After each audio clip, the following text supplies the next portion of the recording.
સંગી આવું લઈને આવી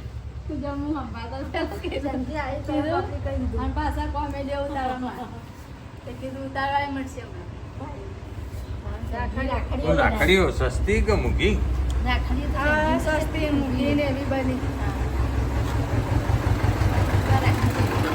જી ડુંગો જોઈ આવ્યો હારી જી એ કેટલા વાળી 30 વાળી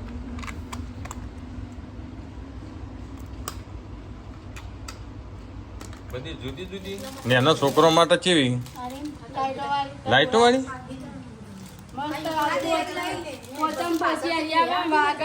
હા વાત સાચી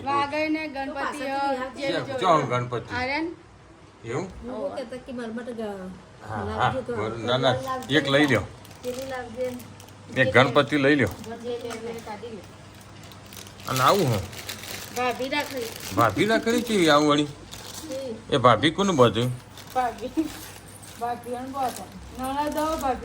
નણંદો આવું જતી ને નવો નખરો લઈ લઈને આવું નણંદો ને ભાભી આ ભાઈ બુનો બધી એટલે ઓછું હતું ને ભાભી રાખડીઓ લઈ લઈને આ દાવ ટાઈમ ભાભી રાખડીઓ ને જેઠ રાખડીઓ ને દિયો રાખડીઓ ને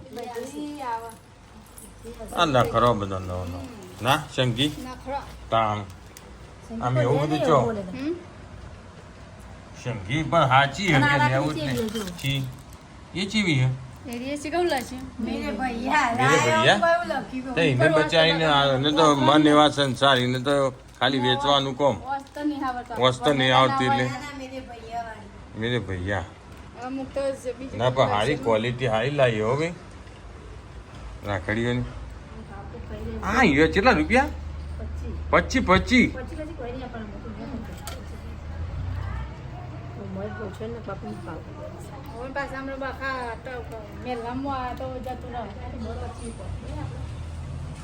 રાખડીઓ હારી લાવી હો ખોટું ના કહેવાય રાખડી મસ્ત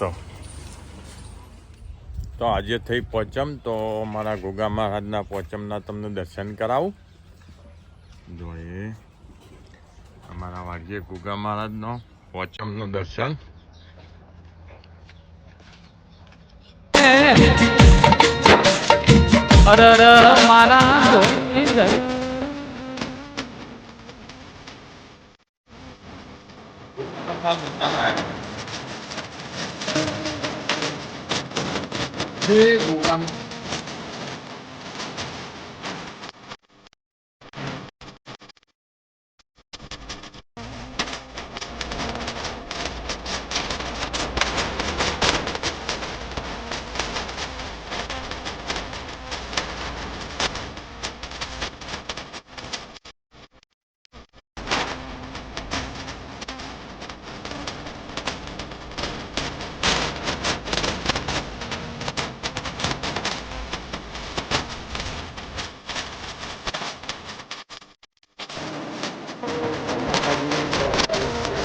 મારા પહોંચ અને આવી ગયા આપણે વાળીએ જોકે આજે તો વાતાવરણ બહુ મસ્ત વાદળ એકદમ પાછળ નેચો આવે જેમ વરસાદના આબુ એવું કર્યું હો બપોરે તો જબરજસ્ત તડકો હતો તો લેહડો અમે આવી ગયા આપણે કૂતરાનો રોટલા નાખીએ પહેલાં તો જો વાટ જોઈને ઊભું ઘેરથી આવીએ એટલે સવાર હોત 2 ટાઈમ ફરજિયાત રોટલા લાવવાના કૂતરો માટે હા મારા વાડીના બધા લ્યો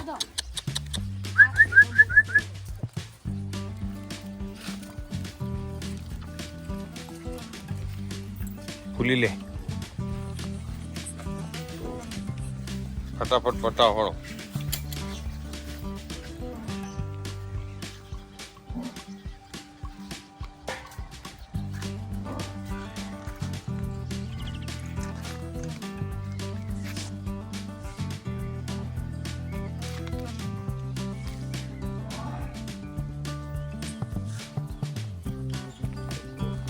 તો અમે જઈને બેસ્યો છોડીએ ઝડપથી અંદર બધી કરી દે ગાડિયામાં પહેલાં બેસ્યો અને પછી થોડો ધુવાળો કરવાનો અને પછી ધોવાની તો લેડો ઝડપથી બેસ્યો ભાઈ મહિલાજી જો પહેલાં તો ધાબા ઉપર ચડ્યા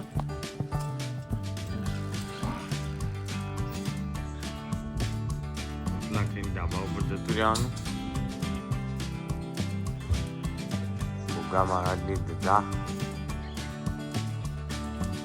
એટલે હું છોડું તા તો આપણે ખેતરે વાડીઓમાં અનેકવિધ વનસ્પતિ હોય, આપણને ખબર હોતી નહીં. જો કે કંકોળ હોય, કારેલો હોય, પછી શેકો હોય. પહેલાં આપણે નાના હતા એટલે ખાવા જતા શેકો ને બધું. અને ગિલોડી હોય, જો અમારા મેથી ગિલોડી. અનેકવિધ શાકભાજી આપણા ખેતરની વાડે બધા હોય. બહુ મસ્ત ઓર્ગેનિક ફળ ફળાદી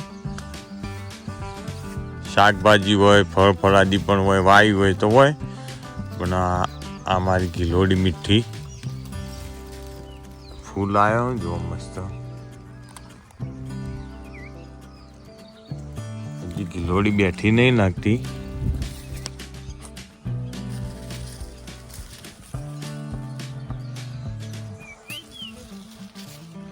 હવે ગિલોડો વળગશીઓ ને બરાબર જો ફૂલ વળજો.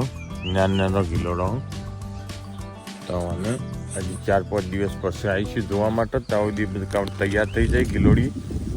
અને મેથી ગિલોડી એ બહુ સુપર શાક થાય એનું, કારણ કે દવા વગર હોય એટલે શાક સારું જ થાય.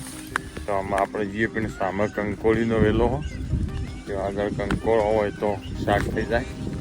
જો કે વગર તો આપણને બધું મળી જ રહ્યા હતા ચોમાસાની સિઝનમાં. તો આમાં આપણે જે કંકોળો લેવા, કારણ કે અત્યારે હોજે કામકાજ ખાસ હોય નહીં. બેસો દોવાનું હોય તે ઘરના કરે એટલે ખેતરે ઓટો પણ મારીએ અને કંકોળો પણ વેણીએ. જાણો કંકોળો વેણો. જો કંકોળો વેણવું આ સિઝનમાં એ બહુ અઘરું, કારણ કે આટલા જે ચારમાં જવું એટલે રિસ્ક કહેવાય, જોખમ કહેવાય. કારણ કે અંદર આપ હોય, વેચી હોય, ઘણા અનેકવિધ એવા હોય. તો આમાં જવું એ પણ જોખમ કહેવાય. પણ તે છતાં આપણે ગોગા મહારાજનું નામ લઈ જઈએ કંકોળો. ચલો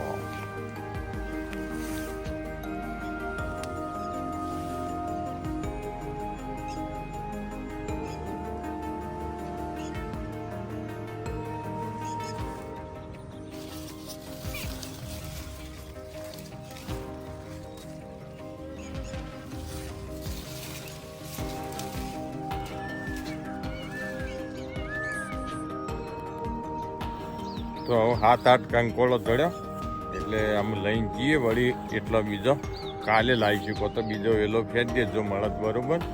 તો અમારી ચેનલમાં એક વિડીયો વાયરલ થયેલો તો મેં ચેનલ બનાવી વખત સ્ટાર્ટમાં મૂક્યો હતો કે દાઢનો દુખાવો મટાડવા શું કરવું. તો એમાં પણ મેં એક બતાવ્યું હતું. ને અત્યારે જો અમારા ખેતરે પુષ્કળ ઉગ્યું જે અંગાડી. આ બધું ખેવાડી એ બધી અંગાડી જ હોય અત્યારે હાલ મોટો. એ વિડીયામાં મેં બતાવ્યું હતું કે દાઢનો દુખાવો થાય તો અંગાડીનું દાંતણ કરવું. તો દાઢનો શરૂઆતમાં થોડો દુખાવો થતો એની વખતથી આપણે આવી અંગાડીનું દાંતણ હો. તો આપણને દાઢમાં ના દુખાતું હોય તો એ આપણે એનું જો દાંતણ કરીએ ને વગર ખેતરે આવીએ એટલે અંગાડીનું દાંતણ તોડીને ઘસી દેવાનું. તો એનાથી સારા એવા ફાયદા થતા હોય અને દુખાવા પણ મટી જતા હોય. તો એવી અનેકવિધ વનસ્પતિ આપણે બાવળનું, દેશી બાવળનું દાંતણ, લીમડાનું દાંતણ, અંગાડીનું દાંતણ એ આપણે દોતા માટે સારું હોય. કારણ કે આપણા વડવાઓ જો આવા બ્રશ નહીં કરતા હતા, એ દાંતણનો જ ઉપયોગ કરતા હતા. માટે એમને 80-90 વર્ષો દોત કમ્પ્લીટ હતા. અને આપણે અત્યારે હાલ એ બધું ભૂલી ગયા.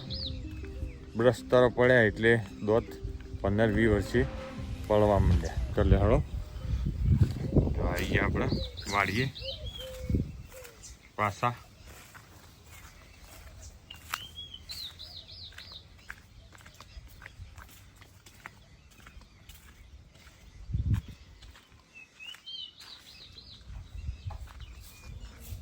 વરસાદ અંધાર્યો હે. આવના તો સારું ઝાડ વાવવા દે, એરંડા વાવવા દે. વરસાદી માહોલ કરી દીધો.